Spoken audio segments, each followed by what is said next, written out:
made it to work, and it's about 5:30ish. But now we gotta go ahead and take a look at the blown out or the bent rim. Let's go ahead and just take a look.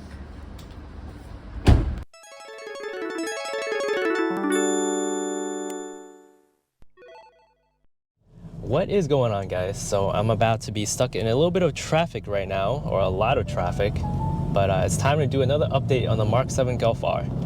Now I'm headed home, coming back from Trend Volkswagen in Rockaway, New Jersey, and it's been a pleasure, Trend, for sure. I think I can't speak highly enough about them. Definitely recommend their services and just the people working there. And I'm not saying that because they fixed my issue. I'm saying that because they've been consistent with my vehicle, been consistent with service, and just overall, really, it's been a pleasure. Anyway, today's video will be about whether or not a tire and wheel warranty is worth it. And based on my particular experience right now, definitely. But when it comes down to it, it also depends on what type of vehicle that you're running, driving, and also what type of tire and wheel setup that you're driving on. Now, if you have 17-inch all-terrains, really meaty sidewalls, just overall unstoppable wheels, then probably not. If you're in a warmer climate with really serene roads, probably not. But if you're in the Northeast and you're running 19 inches or just low-profile tires in general and really brittle rims, that's exactly what the Pretorias are. And now it's not an uncommon issue. It's very common for these to bend.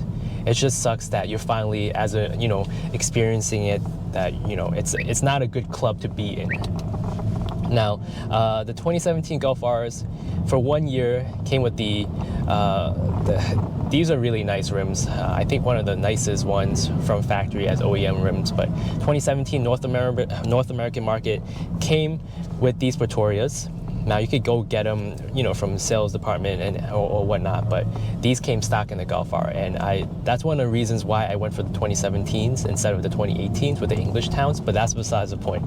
Anyway, a little backstory: I went to work for the first time in, I don't know, God knows how long. It was 2 years into the office, and from there, it was at an odd hour where I was going in. I wasn't familiar with this section of the road that I haven't been traveling on for quite some time, especially in the dark, and I hit a crater-sized pothole. I don't have video of it because it overrode the front dash cam, but the rear dash cam picked it up, and it doesn't sound as bad, but it was bad. I thought I bottomed out. I was driving at a really comfortable pace, and boom. And if I bottomed out, the tire, the lip would have been cracked. Mud flaps would have been all over the highway, but luckily that didn't happen. But unfortunately, it bent the front driver's side Pretorias, and from there, it created a bubble on the brand new set of Continental DWS 06s that I got almost a year ago, and less than 400 miles on these tires. So the fact that if I didn't have this tire and wheel warranty, and I thought I did not, because I thought the tire and wheel warranty ended in December of 2021 along with my CPO warranty. But luckily, I don't know what made me call, it's not Square Trade, it's Safeguard. What made me call Safeguard, I think, just someone to vent to, I think. And the representative said, no, your warranty ends in June of 2022. And that was when I was really ecstatic. And from there, long story short, I went all around my local dealerships, or Volkswagen dealerships, because I needed to go to a dealership to replace the rim. And that is what my warranty covers. However, what I didn't know was warranty will always send it to fix first.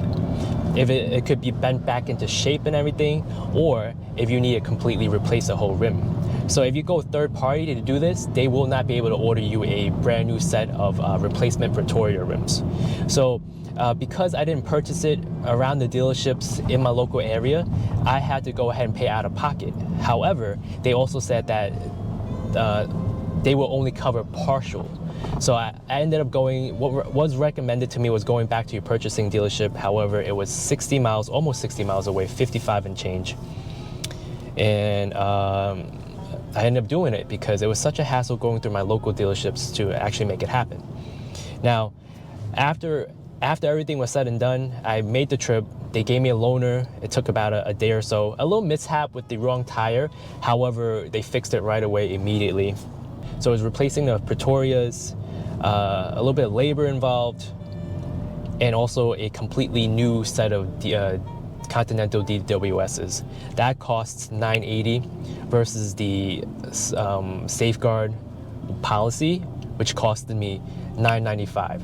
Now divide that by 60 months, that comes out to 16 and change, or 17 per month. And based on this one visit alone, this one tire, one wheel replacement, it paid for it in itself.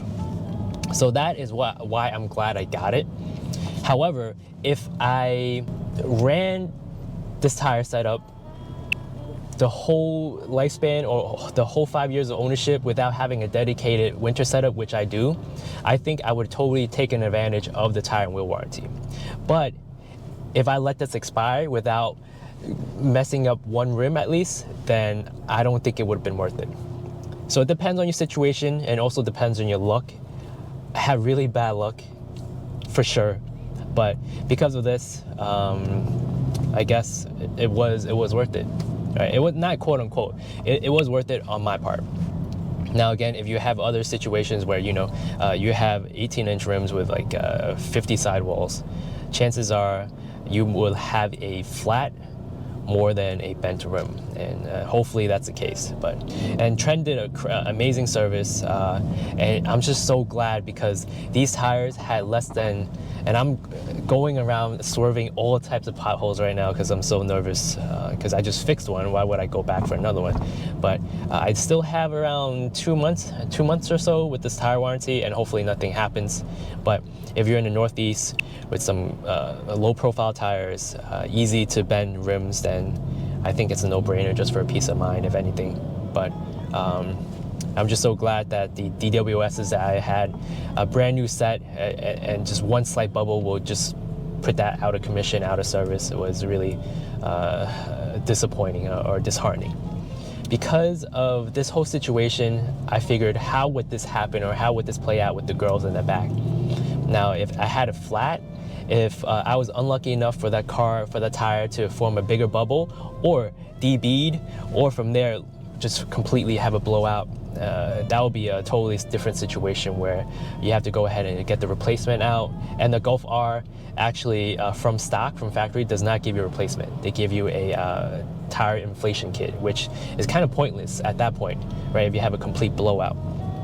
So luckily we have a spare from the back, but still, even with the spare in the back, I still have the baby stroller in the back. So you have to, on the highway, you have to take the baby stroller out, and you have to take the tire and then mount it with the girls in the back.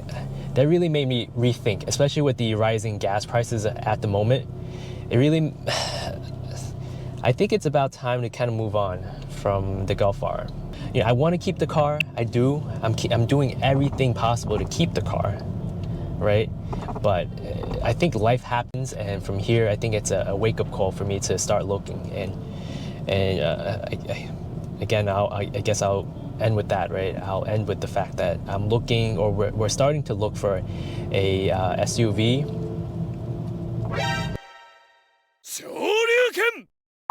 Yeah, I think this is a wake-up call for me to start looking, and I think the direction that we're headed to is a hybrid version. And I never thought I'll say this, but we might be looking into the RAV4, and especially the plug-in, which is a really rare car right now to get, or not rare car, but more like a hard car, harder to get because of a situation we're in, and because of the chip shortages and everything. But that's a 10-minute video of me just rambling, and there's another pothole. But thank you guys for watching, and I hope to see you soon. All right, take care.